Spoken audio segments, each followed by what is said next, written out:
Hello,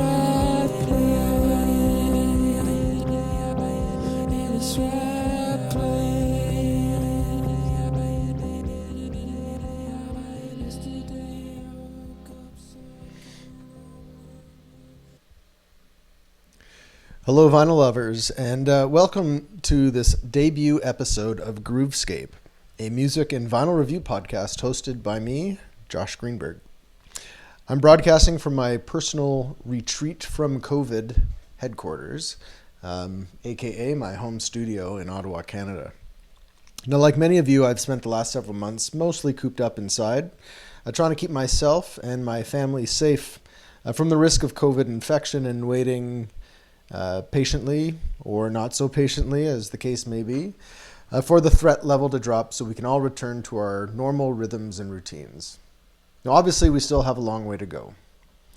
But this forced period of isolation and quarantine has not been without its benefits. As a vinyl collector, it's given me a lot of time with my records, and it's allowed for, fleeting moments of pleasure and joy. Every time a new album drops, on occasion when a Discogs delivery arrives at the door, or when my buddy Darren at my local record shop gives me a call to say, this album that you've been looking for has just come in and it is a cherry copy. I'm going to take those moments as they come. Now, it's a tough time, obviously, for musicians. Can't tour, can't make a living off of concerts. It's a tough time for promoters. Music festivals getting canceled, shows being canceled, tours being canceled. It's a tough time, obviously, for music retailers. Our local record stores have really been struggling. Prolonged periods of lockdown, finally being able to open up. Customers maybe not returning in the same numbers as they had been in the past, and for us, clearly as music fans, it's a tough time too. I don't know about you, but I am desperate to go see a live show again. Now, it was during this period of prolonged isolation and lockdown that I came up with the idea for this podcast. In addition to spinning records with friends on Zoom, StreamYard, and other video conferencing platforms, I thought it might be neat to talk about the music I like and the albums I'm buying. And from this context, the idea for Groovescape was born. I'm going to try and do this on a regular basis, see if I can do one, maybe two of them a week. I really hope they don't suck. This is new for me, so if you're watching, please be kind and gentle.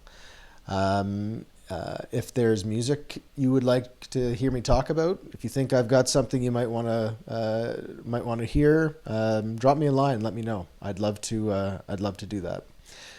Now, this debut episode features one of my favorite new albums of the COVID era, Ed O'Brien's debut LP, Earth.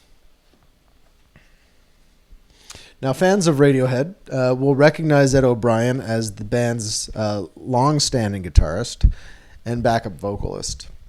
Now, of his style of guitar playing, O'Brien goes more for atmospherics than he does the long solos.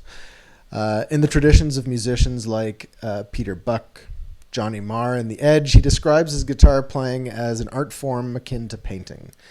It's a bit like you're creating a canvas, he once said.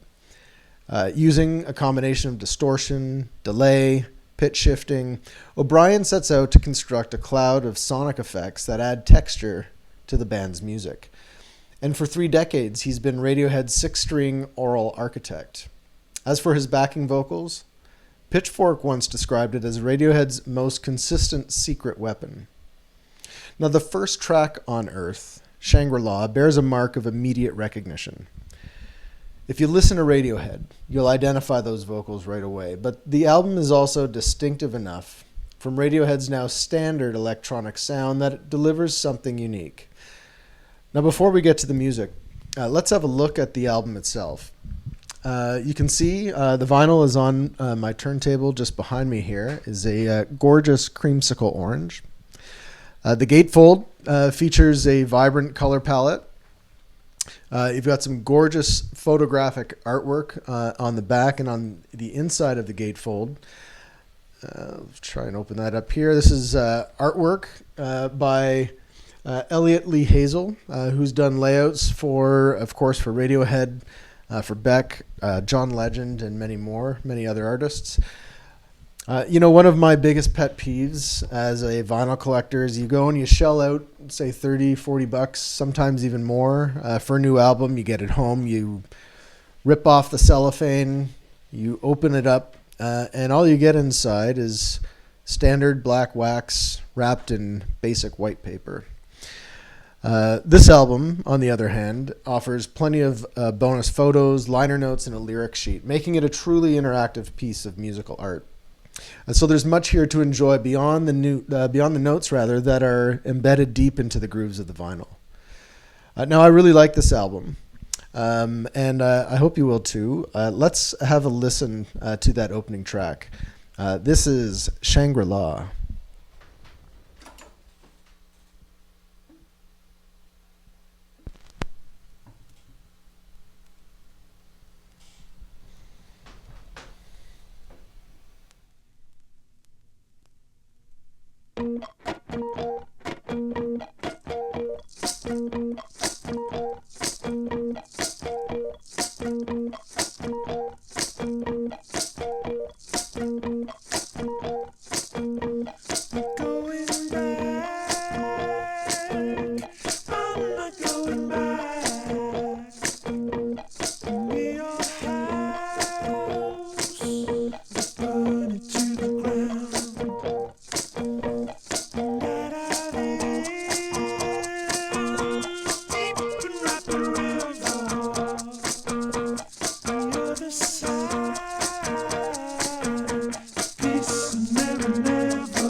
I didn't really know that I feel so cold until I found the Shangri-La.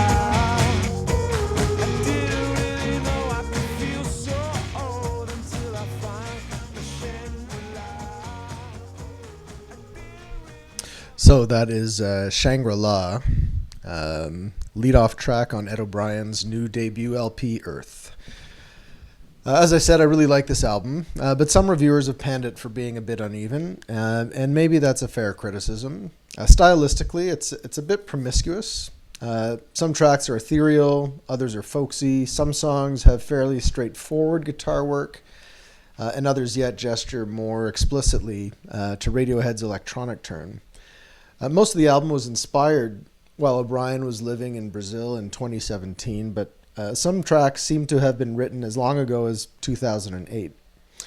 Take, for example, Banksters, the second track on side B. This is quite a politically edgy and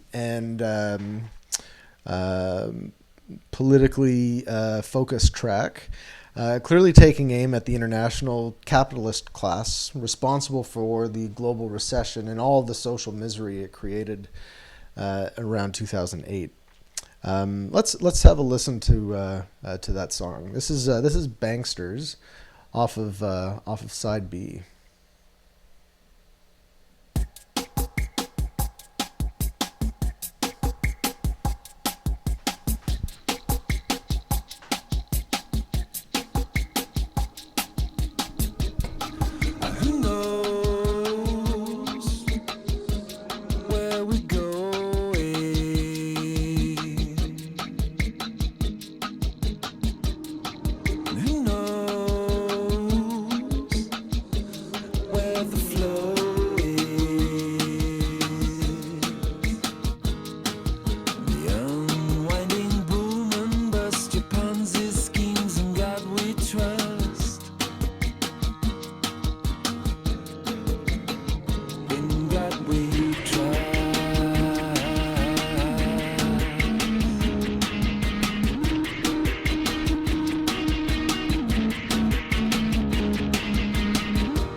So that's Banksters. Where did all the money go? Great song. Again, that's on side B of EOB's Earth. So for me, eclectic can be good. Eclectic can keep a band, can keep an album interesting. And it's in this case, I think, in the case of this album, the range of influences on Earth gives the album a warmer kind of sonic texture. I do love Radiohead, but so much of its music, particularly Post and Rainbows, has had more of a kind of detached, cooler, sometimes an almost clinical feel. And this album is anything but cool or detached. Now, I hope you enjoyed this debut episode of Groovescape and my review of Ed O'Brien's debut album, Earth. I've got some more episodes coming soon, including a long feature on the Murlocs, a kick-ass garage rock band out of Melbourne, Australia.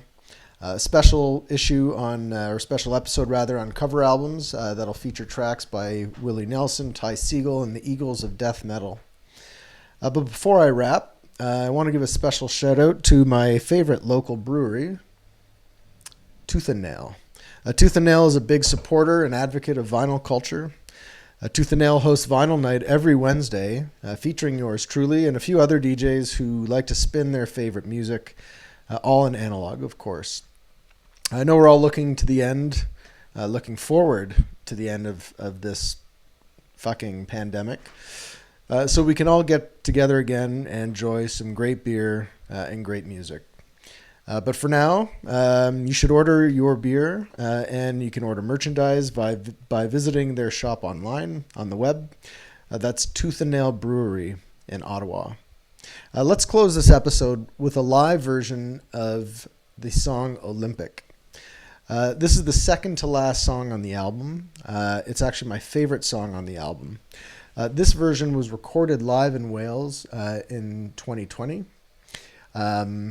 It's a great live version. The studio version is awesome too. But have a listen. I hope you enjoy it. Go out and buy the album. Purchase it from your local record store. If you have a local record store, if not, wherever you buy music. Enjoy your music. Take care of each other, and we'll see you again.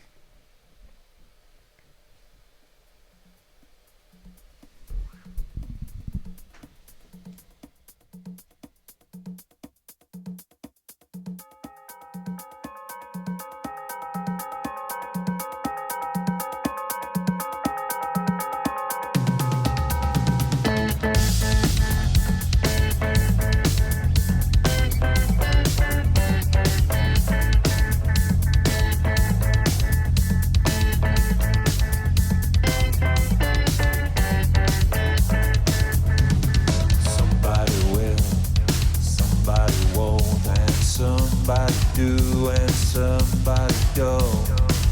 All our lives played out so intersecting the greatest flow.